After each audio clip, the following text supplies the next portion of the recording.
Então você tem dinheiro, você fala, sabe negócio, eu vou viver. Aí porque- você chega no Real Madrid, toma 11 do Ronaldo? Aí ajuda também.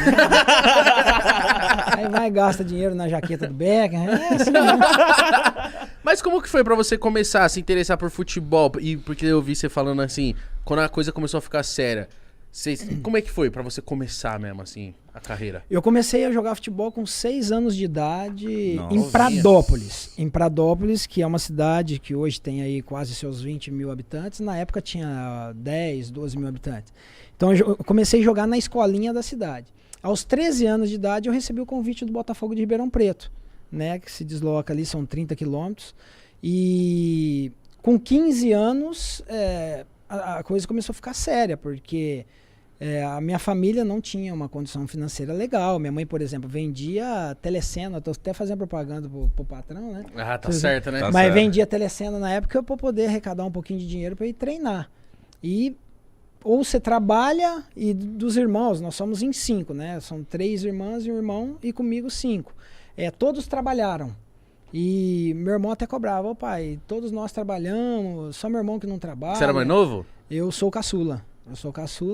E aí eu tinha que escolher. Então eu procurei me dedicar. Na escola não era assim frequente, né? Não era muito de Você não estudar, era bom aluno, não? Aí até uma situação engraçada que meu irmão um dia chegou no meu pai, né? Meu falecido pai, que faleceu 8 meses, e ele falou, pai, olha aí como que a vida é, né? O Cicinho nunca estudou, nunca gostou de estudar e se tornou jogador de futebol e ganha um dinheiro lascado. Eu estudei a vida toda e não ganho nada. Meu pai olhou e falou, mandei você estudar. E aí ele ficou meio bravo, mas, galera, estudem, tá? É muito importante. Tem que estudar. Com certeza, mano. Mas, tipo assim, você... Desde molequinho, você já sabia que você ia ser jogador? Eu nunca tive um carrinho. Pra falar que eu não tive carrinho, na minha cidade, na época, a gente tinha muito carrinho de rolimã.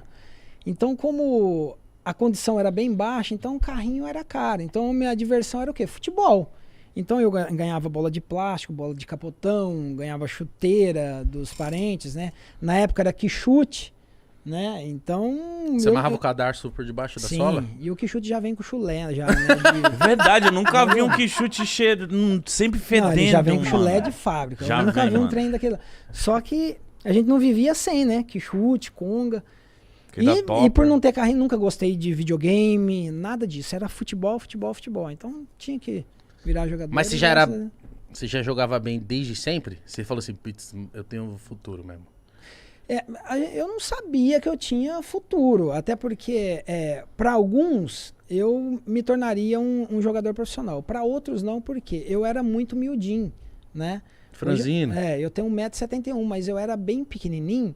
Pra você ter noção, eu assistia programa de televisão. Quando eu vi o Nelson Ned, eu corria chorando, que eu achava que eu ia ficar anão. Entendeu? Gente, eu tenho muitos amigos anãozinhos, né? Então não é nada de bullying, nada disso. Mas é porque eu era miudinho, então eu tinha medo. E quando eu cheguei no Botafogo de Ribeirão, por ter uma certa qualidade, o Botafogo começou a fazer um tratamento diferenciado comigo, me dando vitamina, algumas injeções. Então eu dei você uma era muito evoluída. miudinho? Era. Só tinha bola do joelho. Caralho, mano. Só tinha magrelinho, sabe? Bola do joelho, assim. Cara, mas desde sempre como lateral ou você queria ser atacante? Não, atacante. Eu sempre... Meu primeiro treino no Botafogo de Ribeirão Preto, eu fiz 13 gols. no Que teste. isso? Caralho. Eu era atacante. Então eu era muito rápido. E com 16 anos que eu fui pra lateral, porque 3 laterais... O lateral titular, que a gente ia disputar uma competição ali pelo Botafogo, quebrou o braço. Putz. O lateral reserva estava machucado e o terceiro era filhinho de papai. Muito dinheiro, não foi treinar.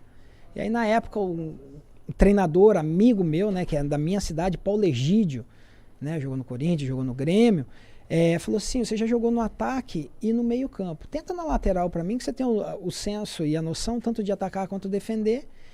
E a competição começava em 15 dias. E não tinha jogador. Então eu joguei e fui eleito o melhor jogador da competição, que durou um mês. De lateral. E com 17 anos já fui profissionalizado. Caramba. Em qual time? No Botafogo de Ribeirão Preto. E pra você ir pro São Paulo, como é que foi? Em 2001, eu fui vendido pro Atlético Mineiro. Fiquei 3 anos no Atlético Mineiro. E eu tive um problema judicial com o Atlético Mineiro, eu trabalhei lá, eu fiquei 7 meses sem receber salário e 14 meses de fundo de garantia. Putz. E aí Puta que fui pariu. instruído pelos meus advogados para entrarem na justiça, porque eu tinha uma proposta da Rússia. Mas aí quando eu peguei o passe, a doutora Gislaine tinha um bom relacionamento, a doutora Gislaine Nunes, né, advogado, tinha um bom relacionamento no São Paulo. E o meu sonho de criança era jogar no São Paulo, porque eu cresci ali na região de Ribeirão Preto, joguei no Botafogo as mesmas cores do São Paulo, o ídolo do São Paulo, Raí, então eu cresci querendo ser o Raí. E aí, só cresci, tá, gente? Depois passou. E aí, tive a oportunidade de jogar no São Paulo, e foi onde eu optei por jogar mesmo Foi no depois do São Paulo. Atlético? Depois do E Atlético. chegou no timinho que tava fraco, né, do São Paulo. Puta merda, Nossa. mano. Eu lembro desse time. Eu lembro. Não, o Corinthians não ganhava do São Paulo. Mas, Nossa, tipo, a Rússia te chamou, depois veio o São Paulo. Como que foi pra você ir pro São Paulo?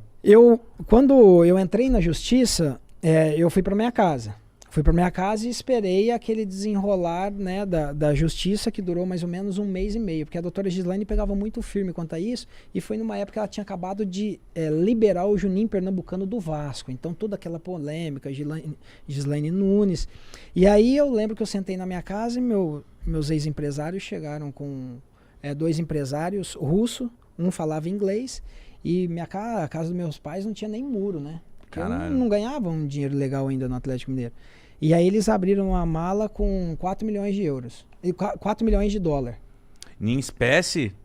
Eu não sei o que era aquilo lá, não sei se era falso, o que era. Eu sei que tinha muito dinheiro empilhado de dólar. Caralho. Agora eu não... Eu sei que tava ali com eles uma maleta preta. E aí meu pai olhou aquilo ali, a gente nem sabia, eles falaram, não, é um contrato que você vai assinar na Rússia, tal, não divulgou o time.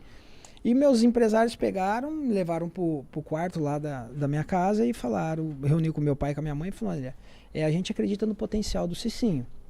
Ele pode chegar à seleção brasileira. Se ele for para a Rússia, vocês vão ficar ricos e nós também. Mas se ele não se adaptar lá porque é frio, ele vai voltar, ninguém conhece ele no Brasil. Então coloque na balança. E aí nós falamos que não, aí eles aumentaram para 4 milhões e meio. Pô, Só que nós falamos não ainda. Você foi firme, porque... Não foi eu, foram os meus ex-empresários. Sério? Eu, por mim, eu pegava o dinheiro e abraçava e dormia com ele. Olha, Mas se você ficava, então, eu quero, aceita, porra. Você ficava assim? mas aí quando eles falaram, né, da realidade e da possibilidade de um acerto com o São Paulo, aí me veio a história do sonho, né?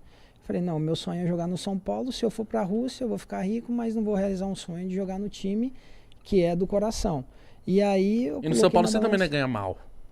Não, na época eu assinei um contrato com o São Paulo para ganhar 40 mil reais. Só que nessa época eu acertei com o São Paulo, mas só que eu tive proposta de 100 mil reais do Goiás, 120 mil reais do São Caetano, que na época era o São Caetano, e tive uma proposta, parece que de 60 mil do Santos. Caramba, mas eu optei pelo São Paulo sonho. pelo sonho. Pelo sonho, e graças a Deus aí a história...